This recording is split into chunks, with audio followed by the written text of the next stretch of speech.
Ես գալիս եմ հանրապետության հրապարակից, հարգելիներս, եւ այսպես միանգամից ներխուժել եմ տաղավար հանրապետության հրապարակի շքերթի համերգի ականատեսը լինելուց հետո այսօր տեսել եմ շատ լավ մարդկանց, այսօր իրոք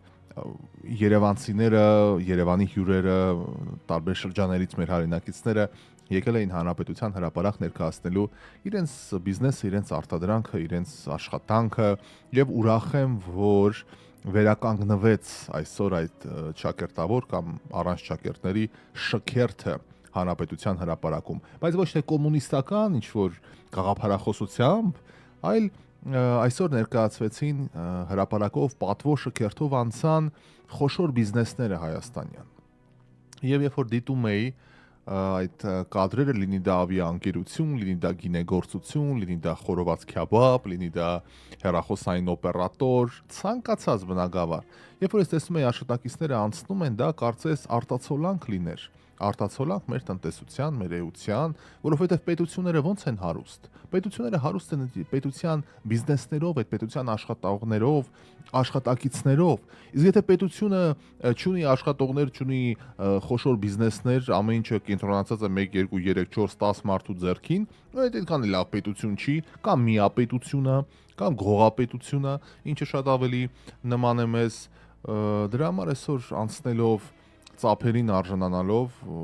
մի խոսքով շատ դրական զգացմունքներ առաջացան ու ես ուզում եմ իրոք բոլորին շնորհավորել ի սրտե, որովհետև աշխատանքը եւ աշխատավոր մարդը երկրի հիմքն է, երկրի ողնաշարն է, առանց չափազանցության։ Մանավանդ եթե հարկահենք է տնտեսությունը, պետությունը ոնց պիտի ձևավորվի այդ ամեն ինչ, որովհետև մարդիկ աշխատեն, ստեղծեն, արարեն բարեկեցություն։ Մի խոսքով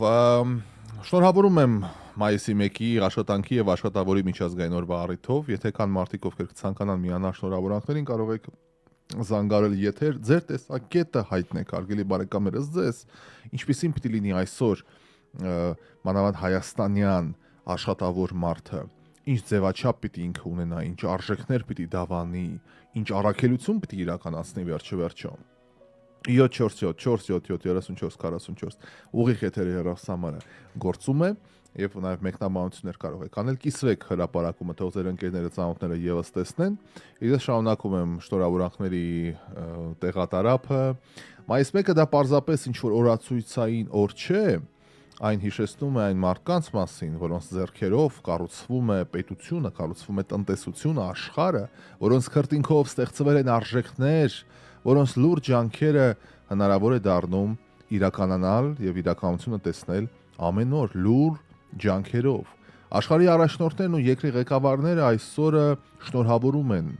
շարքային քաղաքացիներին ոչ թե ինչ-որ ձևականության համար, այլ խորը գիտակցմամբ, որ հենց աշխատավոր դասն է պետության ամուր հիմքը։ Նրանք հասկանում են, որ երկրի հզորությունը որոշվում է ոչ միայն քաղաքական որոշումներով, այլ բարձր հնչող ծրագրերով, առաջին հերթին մարդկային ամենօրյա ազնիվ աշխատանքով, որոնք եւ այդ բարձր հնչած ծրագրերը կյանքի են կոչում։ Այդ շնորհավորանքները հանդիսանում են հարգանքի դրսևորում այն մարդկանց նկատմամբ, ովքեր իրենց աշխատանքով պահում են տնտեսությունը, զարգացնում են հասարակությանը, վճարում են հարկերը եւ ապահովում են երկրի շարունակական առաջընթացը։ Դա պարզից էլ պարզ է, այնպես որ ես իրոք երջանկանում եմ աշխատելով եւ կարծում եմ դա շատ նորմալ մարդկային զգացմունք է։ Մարդը պիտի աշխատի։ Մանավանդ եթե այն քիչ տոկոսի մեջ է, որ մարդ սիրում է իր աշխատանքը, մարդ առավոտյան սպասում է, որ լույսը բացվի, գնաս աշխատելու, ասելու, արարելու, կամ մեկը նկարիչ է, մեկը դասատու է, մեկը բժիշկ է, չգիտեմ, բնագավառը կապ չունի։ Այնքան կարևոր է։ Ես երեք այդ նոր ֆիլմն էի պրեմիերայի գնացել, Devil Wears Prada, Դիավոլ նոսիտ Պրադան։ Ընդ վերջում այդ Միրանդա Փրիսլին, Մերիլ Սթրիփի կերպարը ասում է. Աստված իմ, ասում է, ես այնքան եմ սիրում աշխատել։ Ես այնքան եմ սիրում աշխատել, ու ես շատ մեծ գին եմ վճարել այդ սիրո համար։ Ես կարծում եմ ամեն մեկը, եթե լավ մտորի, այդ գինը կա հաստատ։ Ընդհանրապես կյանքում ամեն ինչ ունի իր գինը։ Ես միանշանակ վստահ եմ, բայց երբ որ մարդ սիրի իր աշխատանքը, ազնիվ լինի իր աշխատանքում, նվիրումով մոտենա ու կապ չունի դու դեռ ցակ ես, մանկավարժ ես, թե ինչ բնակավարի մեջ ես, ես վստահ եմ, որ մենք այլ հասարակության մեջ կապրենք։ Բոլորովին այլ հասարակության։ Այդ հին Հունաստանում դեռ ասում էին. երջանկացրա մի հոգու, երջանկացրա մի հոգու, եւ ամբողջ աշխարհը կլինի երջանիկ։ Մի հոգու Աստված իմ։ Այդ մոտեցմամբ Դե, գուցե շատ լիրիկական է սա հնչում, բայց ես հավատում եմ այդ գաղափարին։ Ինձ ծանոթ մարդիկ, ովքեր ընկերներ են, շատ քիչ են իմ ընկերները, որպես են մանկության կամ ինչ-որ բան, կամ ովքեր գործընկեր են, որոնք շատ են, շատ, հարյուրներով, գուցե հազարներով են, ովքեր ճանաչում են ինձ, ովքեր որ ասում հաց են կիսել իրար հետ եւ այլն, փառք ու պատիվ, ես շատ հպարտ մարդ եմ, որ շատ մեծ շրջապատ ունեմ եւ բոլորն էլ փաստում են, որ միշտ փորձել եմ լինել դրական եւ դիմացինց այդ նույն լավատեսությունը եւ միևնույն ժամանակ պատրաստակամությունն եմ փորձել ստանալ։ Եվ քանի որ այսօր մայիսի 1-ն է աշխատավորի օրն է, ես ուզում եմ, որ այդ պատասխանատվությունը ամեն մեկից մեջ լինի։ Ես լավ հիշում եմ մի դրվագ ընկերներիցս մեկի հետ պատանեկության տար, մինչև Ամերիկա գնալս ընկերներ էինք, հա։ Հետո որ Ամերիկայից եկա, էլի մենք կապը պահում էինք, բան, այս ռադիոյի շրջանակներում փորձեցինք համագործակցել ու այդ հայկական բանը մեջտեղ ընկավ էլի, այն որ արա դե 1000 տարվա ծանոթ ենք, լավ, 5 րոպե կուշանանք, 10 րոպե շուտ կգնանք, ինչ որ սենց վիճակներ ու երբ որ ես սկսեցի ասել Ժորժ ջան, տենց չի լինում, որովհետև ընկերությունը, աշխատանք, դուք իմ առջև եք պատասխանատու, ես ուրիշի առջև եմ պատասխանատու, ռեյտինգ կա, գործընկեր կա, մենք ենք պատասխան տալիս մեր արարքների, այսինքն ամեն ինչը փոխկապակցված է։ Ես ցարի բոգը չեմ, ամեն մեկս մեր տեղում ունենք պատասխան տալու լիքը բան։ Եթե ես անպատասխանատու լինեմ, դու անպատասխանատու լինես, մյուսը անպատասխանատու լինի, դա արդեն սա քանդվի, փակեն գնանք տուն, չէ՞, ինչպես լինում է։ Ու ես զգացի, որ ինչ որ նեղացվածություն կա, սաղդ փոխվա, կախբեր ասելա, եւ ու հիմա ես ինչ անեմ։ Հիմա ես ոնց վարվեմ այդ պարագայում։ Դրա համար այսօր հերոստատեսությունում մեր գործընկերներով նստեցինք մի փոքր, նշեցինք մայիս 1-յան այս իրադարձությունը եւ ամեն մեկս մեր հերթին, երբ որ նշում էինք, ինչ որ մի բան էինք ասում, ասենք ամենակարևորը մանավանդ մեր գործում դա պատասխանատվությունն է։ Եկեք ամեն մեկս պատասխանատու մոտենանք եւ կտեսնենք թե որքան ամեն ինչ կգնա հաջողության ուղղ։ Փառք ու պատիվ իհարկե մեր գործընկերները շատ լավն են, ես բացասական բան չեմ կարող ասել, բայց տեսել եմ էլի տարբեր բնակավարներում աշխատելով այդ անպատասխանատու վիճակը եղել է։ Ինչևէ բարեկամներ, ամեն մեկին թողենք իր պատասխանատվության տիրույթում, ընթանալով առաջ կրկին միանալով այս օրվա խորհրդին, աշխատավոր մարդը հասարակության ողնաշարն է, դա կարգախոս է հաստատ։ Նրա աշխատանքը միշտ չէ, որ տեսանելի է, միշտ չէ, որ բարձրաձայն գնահատվում է, բայց հետ այդ աշխատանքի վրա են հենվում մանկության առաջընթացի երաշխիքները։ Առանց աշխատանքի չկա զարգացում, չկա բարեկեցություն, չկա ապագա։ Եվ ես շատ կուզեի, որ մայիսի 1-ին այս ուրախություն, նշեցին, ապարեցին, քյաբաբ, խորոված, շատ լավ է։ Բայց ես կուզեի լինեին սեմինարներ, լիներ քննարկումներ, լիներ կրթվելու եւ կրթության նվիրված process-ներ, որովհետեւ այս ամենը ինչ որ մենք ասում ենք, ես կասեմ, մյուսը կասի, առ ոչինչ է, եթե դիմացինը չի գիտակցում դրա արժեքը։ Այսինքն պիտի ինչ որ կրթական վերապատրաստման ինչ որ տենց տար ունենա։ Ուրախությունը լավ բան է, իհարկե, հավաքվենք, երգենք, ապարենք, բան, բայց ինչ որ բաց դաս ձևաչափով պիտի լիներ։ Առանց աշխատանք չկա զարգացում, չկա բարեկեցություն, չկա ապագա։ Ամեն մի փոքր գործ, ամեն մի արված քայլ, նույնիսկ ամենապարզ թվացող աշխատանքը, դա մի տուֆ է, մի աղյուս է մեծ կառույցի մեջ, որը մենք կոչում ենք պետություն։ Եվ պետք է հստակ ասել, որ վատ աշխատանք գոյություն չունի։ Ես հաճախ եմ իմ կյանքից մանավանդ ուրբաթ օրերը պատմում, ինչեր ա եղել, ինչեր ա լինում, ուրիշի կյանքի հետ ես գործ չունեմ, ես իմ օրինակն եմ միշտ բերում, որ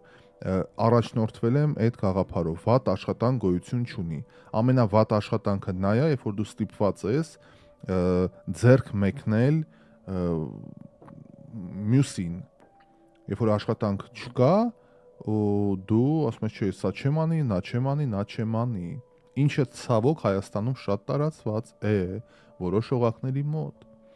Հաճախ հանդիպում ենք այնպիսի մտածելակերպի այստեղ Երևանում, երբ մարդիկ խուսափում են այս կամ այն աշխատանքը իրականացնելուց, ասելով, որ սա ինձ համար չէ։ Այլ ձևակերպամբ ասում են, այս գործը իմ հակով չի։ Վստահ եմ դուք եք լսել։ Իհարկե, բոլորին որ ասա փառք ու պատիվ, բայց այդ նույն պահին պետք է հարց տանք։ Եթե այդ գործը քո հակով չի, իսկ ինչը, աղքատությունն ու ամբարտավանությունն է քո հակով, երբ որ վիճակ չկա ապրելու, դա է քո հակով։ Եթե աշխատանքից եք խուսափում, ապա ինչպես եք ակնկալում արժանապատիվ կյանքը։ Ես միշտ այս իմ հակով չի հարցի շուրջ մի դրվագ եմ հիշում, որը տեղի է ունեցել մի երևի 3-4 ամիս առաջ։ Չեմ հիշում եթերում պատմել եմ այդ դրվագը թե ոչ, էլի շատ հին ծանոթներից մեկը, բնականաբար անունը չեմ բարձրաձայնի, ես Facebook-ով իրան միշտ կապը պահում էինք, էլի տեսնում ինչ որ բաներ անում, էսա անում, են անում, արվեստագետ մարդ է։ Բարի հետ է աշխատում, երաժշտության հետ է աշխատում, ինչ որ սոլֆեջո, մոլֆեջո եւ այլն այս բաների մեջ, օքեյ։ Հա, միշտ հետևում է իր քայլերին, ասում է, տես աճում է, ինչ որ նոր տեղեր է, էսա այնա, բայց միշտ տևում էր մի 2 շաբաթ ու տեսնում էի, որ գործից դուրս եկավ, ինչ որ խնդիր եղավ, ինձ չհասկացան, ինձ չընկալեցին, դժգոհություն էր լինում Facebook-ում անդադար։ Եվ հանկարծ, երբ որ արդեն վերադարձել էի Երևան ու այս ռադիո, տեսնում եմ, սենց մի հատ բան ա գրած, ճարահատյալ եմ, դիմում եմ օգնության շտապ աշխատանք է պետք, ով ինչով կարա օգնեմ։ Ողջը, առողջը, եթե հանգած լսի էլ, եթե մի բառ ծուռ եմ ասում, խափում եմ կամ քողարկում եմ, կարա զանգի եթեր, ասի անամոթություն ես անում, ես ինչ ես ասում, դրա համար անունը բայց չեմ բարձրաձայնի, որ հանկարծ խնդիր չլինի, բայց այդ չի էական։ Զանգում եմ, բարև, տեսնում եմ ինչ որ խնդիր ա եղել, ինչ կա, արի մի հատ խոսենք հասկանանք, որտեղ տեսնում եմ արվեստը միշտ եմ ասել։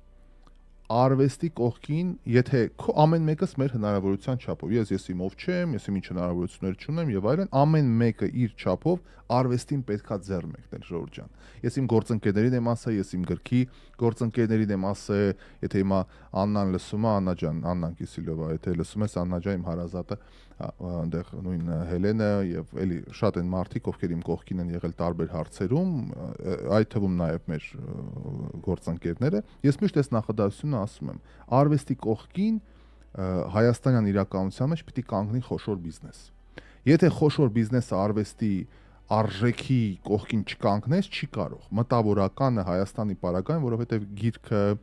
նկարը, երաժշտությունը մնացած այնքան փոքր է մեր շուկան, որ ինքը չի կարող։ Դրա համար մեր բոլոր գրողները սոված են եղել, բառացիորեն, որովհետև հայերենով հնարավոր չի մի գիրք գրել, որը այնպիսի տարածում գտնի, այնպիսի վաճառք ունենա, որ տպարանի փողը հավաքի։ Ես իմ գրքի վրա ծախսել եմ $11,500։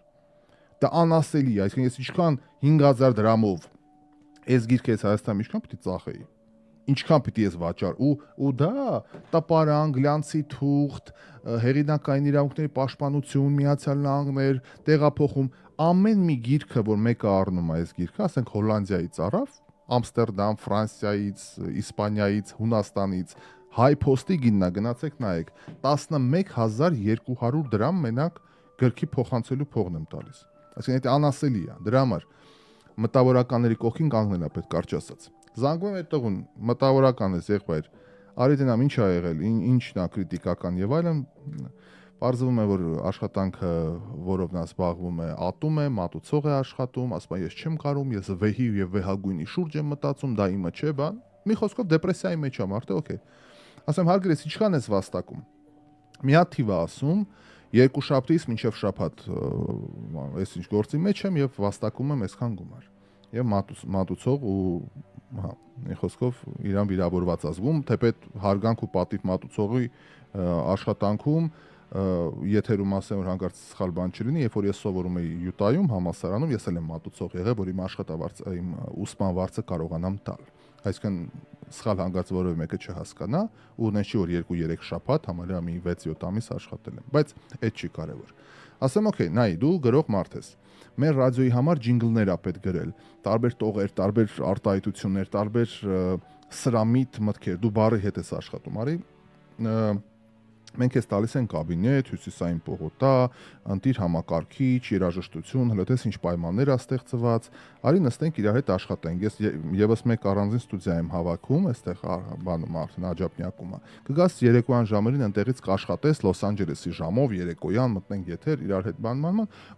վայ, ասում ա, չէ, ես երաժշտության հետ չեմ կարող, ես այդ մկնիկների բաներին չեմ սիրում, ես մի խոսքով on-line աշխատանք չեմ կարա տանեմ, ինձ պետքա բան, ավելի տենց որ գրքերի շրջապատ լինի, էս լինի, այն լինի։ Ասում հարգելից, բայց ես այդ կարամ հիմա քեզ առաջարկեմ։ Դու ասում ես, ես ատում եմ այդ գործը, որով զբաղվում ես։ Դու դեպրեսիայի մեջ ես, ու ես քեզ ասում եմ, ես կարամ անհամեմատ ավելի լավ ֆինանսավորմամբ քեզ կտրեմ այդ միջավայրից, որը քեզ ցավ է պատճառում, դու բարի երաժշտության հետ աշխատող մարդ ես։ Արի նստի տաղավարում, նոր պրեմիերաներ ա դուրս գալի, երգերը կհավաքագրես, մեր Facebook-ի էջում, մեր հաղորդումից ավելի ուշագրավ դրվագները քաթ կանես կդնես, պատմում եմ, մեր առօրյան, ինչ որ հեծանիվ չեմ հնարում, պատմում եմ, ես կանեմ, մի խոսքով շատ նենց կոպիտ ձևով հրաժարվեց ասելով, որ չէ, առնվազն կարամ լինեմ լուրերի խմբագիր, հա, այդ արդեն դե թեման փակվեց, ասի լավ, օքեյ, շնորհակալություն, ստեսություն եւ հիմա ինչի եմ ես ամեն ինչը պատմում, որովհետեւ եթե մարդ ատում է իր աշխատանքը, եթե մարդը դժբախտ է իր աշխատանքի մեջ, եւ եթե ինչ որ մեկը մի փոքրիկ sense ճղակ է բացում դրան, իմ կարծիքով պիտի փորձես փոխել իրավիճակը, որովհետեւ այդ ճղակը, այդ լույսը, որ հայտնվում է մարդու կյանքում, պիտի կարողանաս բռնել։ Համենայնդեպս ամեն մեկը իր կյանքի կարգախոսը ունի, ես չեմ կարող ուրիշի փոխարեն խոսել, բայց պետք չի ոչ մի շանս բաց թողնել։ Ես 2 անգամ կյանքում շատ մեծ սխալներ եմ արել, շատ մեծ, բաց թողնելու առումով շանսը, ու հետագայում մի քանի տարի փորձել եմ ուղղել այդ սխալը։ Այսինքն որ կարող է ես ինչ բան առաջարկ եղավ, ես ասած չէ բան, վախեցա, հապաղեցի, մեկը չկար կողքս որ խորհուրդ տար բան, ինչ որ մի սխալ բան արեցի ու պարզվեց որ այդ էր ճիշտը ու ես մի 2 տարի փորձել եմ հասնել դրան, այնինչ դա արդեն ինձ մոտ պիտի լիներ։ Մի խոսքով, մայիսի 1-ի շրջանակներում շարունակելով թեման, պետք է հստակ ասենք, որ աշխատանքի այդ թեմայի շարունակությամբ, եթե աշխատանքի խուսափելու մասին է խոսքը գնում, էլի վատ աշխատանք գոյություն չունի եւ այդ մոտեցումները հաստատ տանում են դեպի ինքնակործանում։ Եթե աշխատանքից ենք խուսափում, ապա ինչպես ենք ակնկալում արժանապատիվ կյանք ստանալ։ Էլի գողապետական ձևաչափով, դե հա, այդ էլի կրթության պակասն է։ Այն ինչ ես ասում եմ, կրթության պակասն է, մտածելակերպի այդ վատ վիճակը, էլի կրթության պակաս է։ Օրինակ Հայաստանում հաճախ նախաձեռնվում են տարբեր կրթական, տեղեկատվական ծրագրեր, տարբեր արշավներ, սեմինարներ, որոնց նպատակը զուտ նոր մտածելակերպ զարգացնելն է, ինչ որ նոր միտք արտնասնելն է։ Ես էլ եմ մասնակցում այդ որոշ ծրագրերի, հմտություններ, ինչ որ մաստեր կլասներ եւ այլն, եւ մեր հասարակության մի լայն օղակ ոչ միայն չի ուզում մասնակցի, ինքը ծաղրում է այդ ծրագրերը։ Բառացիորեն ծաղրում է այդ ծրագրերը։ Ձեռ են առնում այդ ծրագրին մասնակցող մարդկանց։ Բա ողջ համացանցը ողողված է նկարներով, բա տեսեք ովքեր են մասնակցում այս սեմինարներին, եղբայր դու ով է մասնակցումի հետ ինչ գործ ունես։ Ես լավ հիշում եմ այդ բանի այդ առաջի этаպը, որ եղավ, այսպես կոչված կրթվել է նորաձև է, ամբողջ համացանցը խոսում էր, այ Աննա Հակոբյանն է կազմակերպում, հələ տեսեք ովքեր են գնացել, ոչ ոք չասեց, որ Հայաստանի առաջատար մասնագետը պարոն Թանթուշյանը, եթե լսում ա, պրոֆեսոր պարոն Թանթուշյանը, որը հաղորդակցության ոլորտի համար 1 մասնագետն է Հայաստանում, եթե ոչ տարածաշրջանում։ Ոչ ոք այդ մարդու մասին չխոսած, որ ինքն է լեկցիա կարդում, որ ինքն է դաս տալի, որ ինքը հաղորդակցության մասին է տալի, որ մեր ազգը 2 բառ իրար հետ կապել չգիտի, 2 հոգի իրար հետ խոսելու կուլտուրա չունեն, հորսարև, մորսարև, հորսարև, մորսարևից բացի բան չգիտեն խոսալ։ Էտա Հաղորդակցության մարդը լեկցիա էր կարդում։ Մի հատ մեկն ու մեկը խոսած այդ մարդու մասին։ Լեկցիա, մենակ բայ Աննա Հակոբյանն է կազմակերպել։ Երբ այդ կազմակերպողի հետ ինչ գործ ունես, ով էր դաստալի։ Ամերիկյան համալսարանի դասախոս պրոֆեսոր Թանթուշյանը, Սերգեյ Թանթուշյան, չէ՞։ Այս սա որ ասեն ծուր երկրի պախարակել, մենակ մեր մոտա որ կրթությունը կարա բանանի, ձեռ առնեն մարդկանց։ Անվճար էր։ Նրանց օրոք թոլիներ, կրթական սեմինարներ թողանեին, զաչոտնիկները վերցնելով չփխելով մարդկանց կուսակցապատ էին անում։ Կդառնաց կուսակցական վարձդ կվճարենք, չէ, անվճար չես սովորի։ Այդ չէր ձեր համակարգը։ Ինչ վախտանեիք, մասնակցեինք մի բանի։ Դեկանը գալիս էր կանգնում էր բան, ասում էր գիրքս կառնես, զաչոտը կստանաս, գիրքս չառնես, զաչոտը չստանա։ Այդ չէիք դուք սրիկաներ։ Դա դրա համար եմ ասում։ Ամեն ինչ գալիս է գլխից, ամեն ինչ գալիս է կրթությունից, ինչ միջավայրում է մարդ ապրել, ինչա տեսել, ընկերները ովքեր են, ավակ սերունդը ովքեր է, ինչ ընտանիքում, ինչ բարքերում,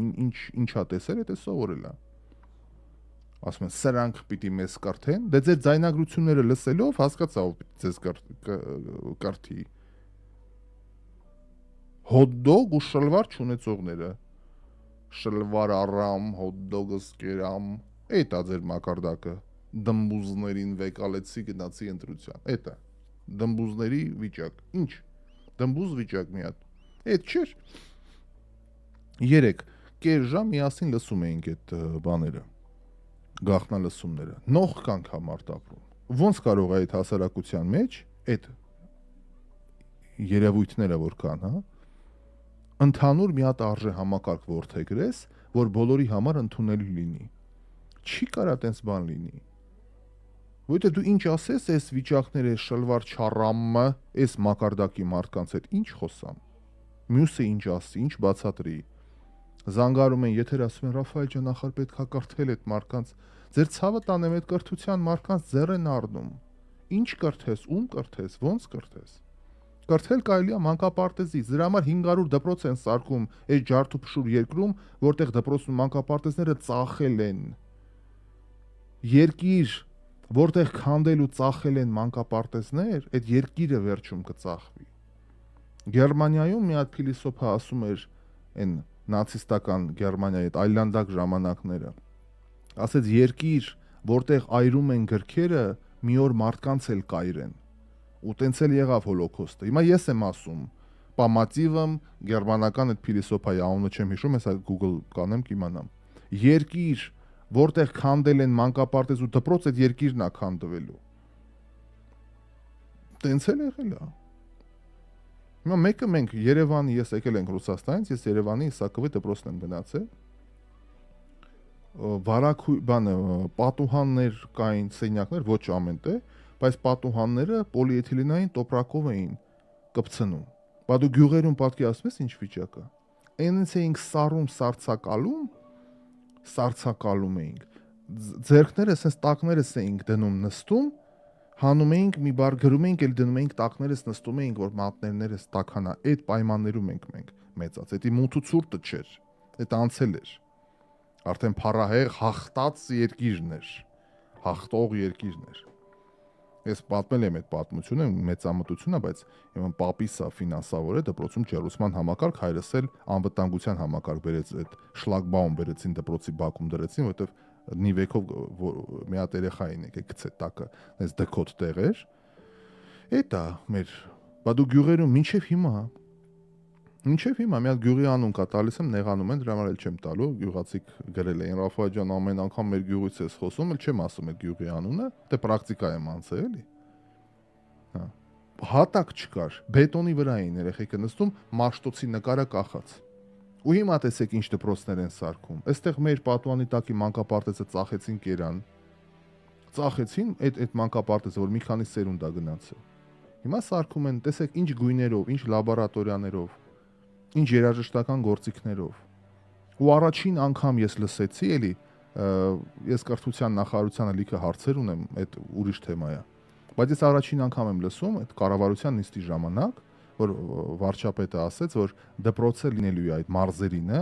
ոչ միայն կրթական հաստատություն, այլ նաև մշակութային եւ հասարակական, այսինքն մարդիկ առավոտը 8-ին գնացին դպրոց, 1-ին վերջացրեցին, 1-ից հետո դասեր կարա լինի, տնային աշխատանքներ կարան անեն, գրադարան կարա լինի, ինտերնետ ակումբ կարա լինի, մարդիկ, այսինքն կրթության բացահայտման process-ում այդ շենքը պիտի օգտագործվի։ Ժամը 1-ին 2-ին գնայր դպրոց, պահակը փեդով կլարեր։ Ջուլիկ տատը, այսօրապես հիշում, ջուլիկ էր, բան ուներ սենց ցախավելի կոթով, բանը ավելը կիսած, վրան չուլկի էր բաներ, հագցրած չուլկի, ջուլիկ տատներ, պահակներ դպրոցի, ամբողջ 4 կորպուսը սարսափում էր այդ գնոջից։ Հանկարծ մի բան մոռանայր ես միշտ այդ անտեր ֆիզկուլտուրայի բոթասներս էի մոռանում դասարանում, են նստարանի հետևին կախած մնում էր, որ ասենք մոռանում էի կեսից վար պիտի գնամ հետ վերցնեմ բան, ոնց թե դպրոց մտնես դու ժամից հետո կսպանեին ուղղակի, մատաղ կանեին Իսակովի արձանի տակ, որ չարը խափանվի, էդ էր դրանց դպրոցը։ Իսկ հիմա դպրոց այո, ես որ Ամերիկայում սովորեցի, ասի ոնց 24 ժամ կարաս մտնես համալսարան, 24 ժամ։ Բոլոր դռները բաց, բաները, լաբորատորիան չէ, library-ին, գրադարանը։ Գնա, եղբայր ջան, դու գիշերն ես ուզում սովորես, գրադարանը բաց է, QR կոդը ծնգստում էինք, մտնում էինք, որ հարկից ուզում ես հսկայական շենք։ Մի հատ Google արի գրեք Utah Valley University Library Building, LB Building։ Ֆանտաստիկ։ Պետական համալսարանի չափ գրադարաններ են, Hogwarts-ներ լրիվ, Գարի Պոտերի։ Մի խոսքով, այդ ճանապարհը կանցնենք, ընկերներ, կանցնենք միասին, վստահ եմ։ Աշխատանքը միայն եկամուտի աղբյուր չի, այս ամեն ինչը հասկանալու արդյունքում։ Այն ինքնարժեքի, պատասխանատվության, արժանապատվության աղբյուր է։ Աշխատող մարդը ստեղծող է, անկախ նրանից նա շինարար է, վարորդ է, բժիշկ է, ուսուցիչ է, վաճառող է, թե հողագործ։ Յուրաքանչյուրն իր տեղում կարևոր է, յուրաքանչյուր ներդրում անփոխարինելի է պետության զարգացման գործում։ Եվ այսօր մայիսի 1-ը այսօրը նաև հնարավորություն է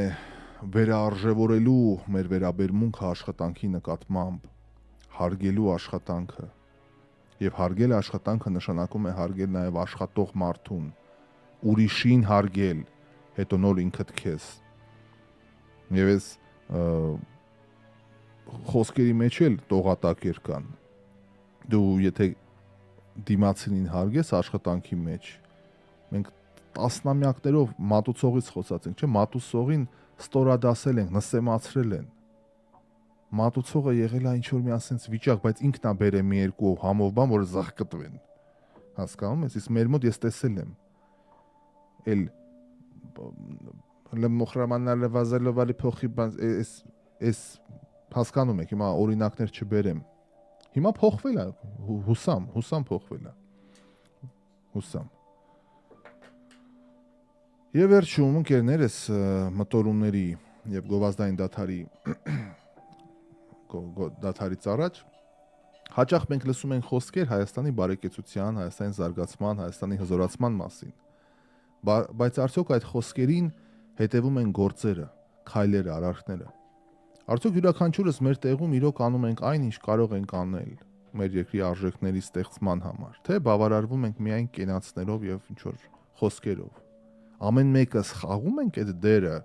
որի մասին խոսում ենք։ Դուք մտածեք այդ ուղղությամբ, եթե այդպես է։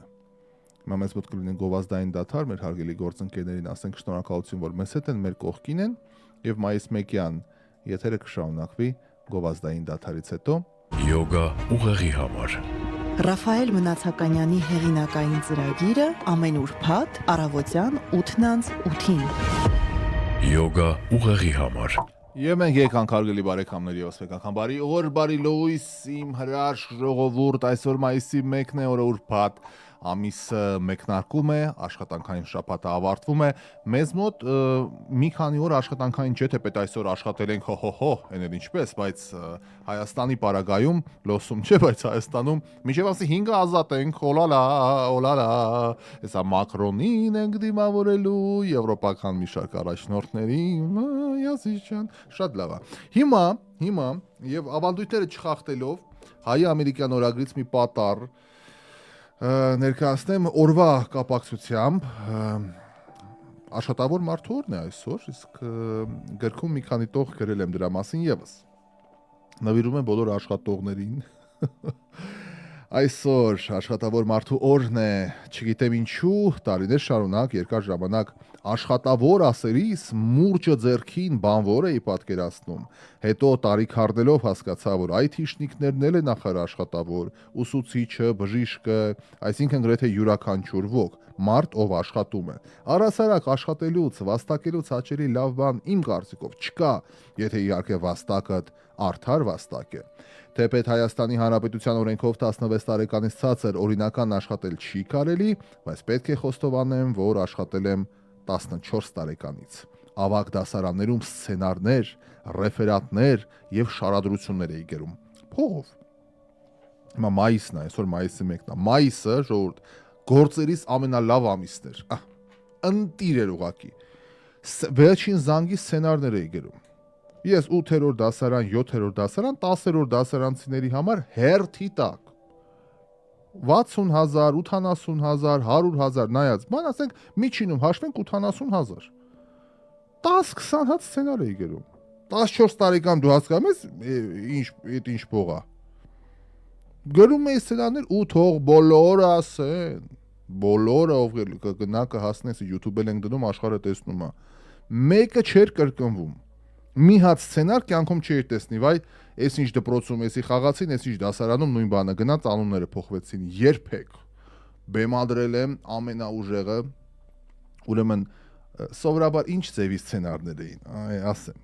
Ով որ գրում էր, սիրում ենք ձեզ ընկեր Ղազարյան, դուք մեր մայրիկի պես անուշ ես, դու սենց բաներ, երբեք տես բաներ չեմ գրել, երբեք։ Սյուրռեալիզմ։ Իբր ուսուցիչները հայտնվել են անմարդաբնակ կղզում եւ քիմիայի ուսուցչուհին, այսօրվա պես հիշում եմ, ընկեր Դալաքյանը բացահայտում է մի հատ քիմիական ֆորմուլա, որ ժամանակը կարանա հետ տա ու այդ փրկության բանալին գտնեն, թե ոնց են հայտնվել այդ կղզում, կանխեն։ Արա, այդ ինչ սյուրռեալիզմ էր, այդ ինչ Ոյ, աստվածիմ, ընտիր էր մի խոսքով, բայց այդ ուրիշ պատմություն է։ 14 տարեկան ռեֆերատներ էի գրում, սցենարներ էի գրում։ Մեր դպրոցականները կփաստեն, որ երբ ստեղծագործում էի, գրում էի, տնօրենից աչքի հեռու,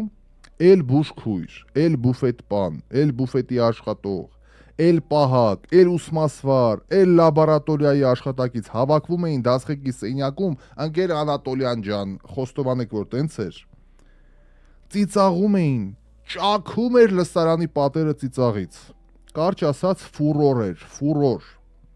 Մի անգամ երրորդ մասնաշենքում, որը բավականին հեռու է տնօրենի աշխատասենյակից, հերթական անշլանգն էր, բառացիորեն դպրոցի կեսը այդ դասարանում էր նստած, թե ինչ նոր պիես եմ գրեմ։ Երբ դասասենյակի հանդիսականը պայթում էր ծիծաղից, օ աստված իմ, տնօրենը դուռը բացեց։ Սփռտնեցինք։ Պատկերացնես, բոլորը բուժքույր, սաղ սենյակում են, ես բան եմ կարդում, մերդում են ծիծաղից, մեկը դիրեկտորը դուռը բացում։ Դե արի ու բացատրի, որ տրամվայ ենք սպասում։ Իրավիճակը փրկեց ընկեր Անատոլյան ջանը։ Լուրջ դեմքով նայեց տնօրենին, նայեց մեզ, ասեց տնօրենին. հաշվետվությունն է, հաշվետվություն։ Այ քեզ փրկություն։ Իդեպ հետագայում այս միջադեպը շատ օգնեց, երբ անկապ իրավիճակում չգիտես թե ինչ թեմայի շուրջ ոնց խոսեի ուշադրությունը գրավելու համար, միշտ հիշում եմ ես դրվագը։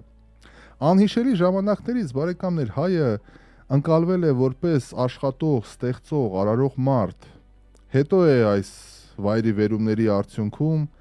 այդ համբավը փոխարինվել, շատ եմ ցավում, որ լսում եմ, ասում են հայաստանցիք խափող են, գցող են, սրտիցս արուն ա կաթում։ Բարեկամներ, եղբայրներ, եկել է ամբարո բարքերից հրաժարվելու,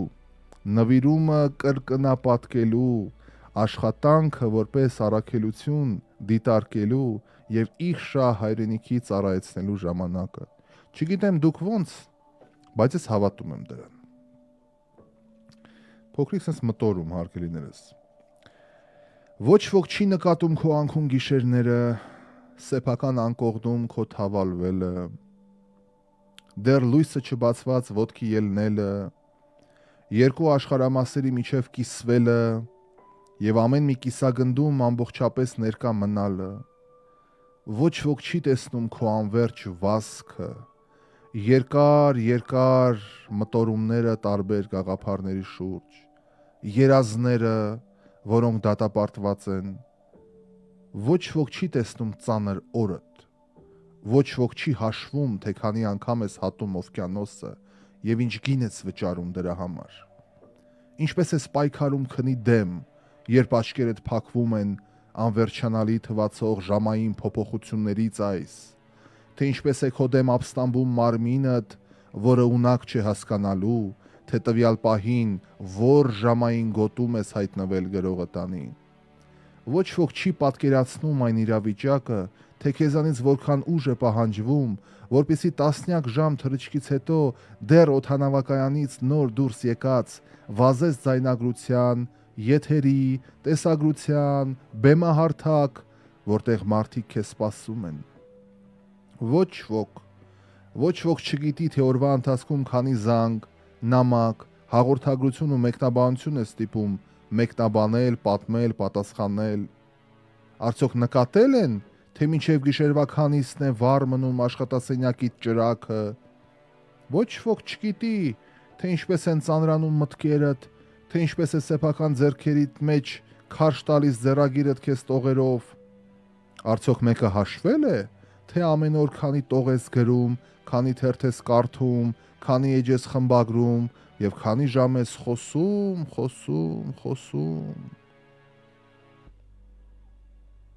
Շատերի համար դեռ անհասկանալի է նաեւ այն, որ մի կարգին մանկություն էլ չունեցար։ Մանկություն ունենալու բախտին էլ չարժանացար։ Իսկ պատանեկությունդ անիծյալ երթուղայինների մեջ կիսաթեք կանգնած ծանր ու սև պայուսակը տուսիտ, որի մեջ ողջ ապագան էր ամփոփված, շտապում էիր։ Ոչ ոք չգիտի, նույնիսկ սնվելն էլ այդ վազքի մեջ անհնար էր, երբ Չարենցի փողոցի գետնանցումում, ուր մշտապես գարշահոտությունն էր բուրում, 100 դրամանոց հոթ-դոգը կուլ տալով վազում էիր կյանքիդ ընթരാճ։ Ոչ ոք չգիտի, որ պատանեկությունդ փոխել ես արտագաղթի հետ, մերկ ձեռքերով միայնակ ճանկռել ես օտարի գետինը, բայց եւ ինչպես չես ընկճվել, չես վախեցել։ Սրտի թրթիրով գլորել ես տասնամյակներդ, բայց եւ վայելել երազանքներիդ կատարված տեսնելու բերկրանքը։ Ոչ ոք չի նկատել, որ մի ամբողջ հավերժություն, ես ամենածանրն է, բացակայել ես, չես եղել, մեռել ես, ապրածդ կյանքի առնվազն կեսից ավելը եղել ես հեռու, բացակայես եղել ամենաթանկ մարդկանցդ կյանքից, որ մասնակից չես եղել նրանց տարեդարձներին, ամանորի տոնական սեղաններին, որ ծնողներիդ բացահայտել ես ծերության ճանապարհին ու չես նկատել նրանց դեմքին գոյացած կնճիռները։ Ոչ ոք չգիտի, որ հայլու մեջ նայելով զգացել ես, թե ինչպես ես փոխվել ու ինչպես են ժամացույցի սլակները քեզ առաջ տարել։ Ոչ ոք չի հաշվել, թե քանի գրկախառնություն ես բաց թողել, որքան ծնողական քնքշանք, սիրած աղջկա համբույր եւ վերջապես ոչ ոք չգիտի, թե որքան ես տառապել, որքան ես ներքուստ լացել, որքան ես կռվել կիսաթաց բարձիդ հետ, որը քո միակ ունկնդիրն էր գիշերային լռության միայնության մեջ։ Եվ այս ամենը շատ փոքր, աննշան, անեական մասն է ապրումներիդ, որ ոչ ոք այդպես էլ չի իմանա, բայց հանկարծ հիմա բավական է այս բոլոր տառապանքներից հետո հանկարծ բախտդ փորձես, համարձակվես հաջողել, երբ բոլորը ոչ միայն կտեսնեն, այլև չարախնդորեն կհարցնեն, այդ ինչու, այդ ոնց, այդ որտեղից, ու ավարտելով մտորումներս, կասեմ հետևյալը, տեսնել կարող են գրեթե բոլորը, բայց նկատել միայն Աստծո ընտրյալները։ Այսքանը, հարգելի բարեկամներ, սիրում եմ բոլորիդ, շնորհավոր մայիսի 1 աշխատենք իբարս մեր ընտանիքների, մեր սիրելիների եւ մեր երկրի, որովհետեւ ես հավատում եմ այն գաղափարին, որ կայացած ընտանիքները կայացած պետության հիմքն են։ Չի կարող պետությունը լինել հարուստ, երջանիկ, զարգացած, եթե շլվար չունեցողների եւ հոթ-դոգների հավաքածուի ապրում այդ երկրում, չի կարող տենց լինել։ Ու ես իմ ողջ գիտակից կյանքը, եթերներս, ովքեր հետևում են, ես հենց դրա քարոզն եմ անում։ Ամեն մեկս եթե նայենք մեր ընտանիքից ներս, մենք կշենացնենք մեր պետությունը։ Պետք չի փոխել վարչապետ, նախագահ, թաղապետ, դատավոր։ Պետք է փոխել ընտանիքի արժեհամակարգը։ Այդքան բան։ Չունեմ էլ ավելացնելու բան։ Սիրում եմ բոլորիդ, հպարտ եմ ձեզնով եւ ուզում եմ որ ամեն ինչ լավ լինի։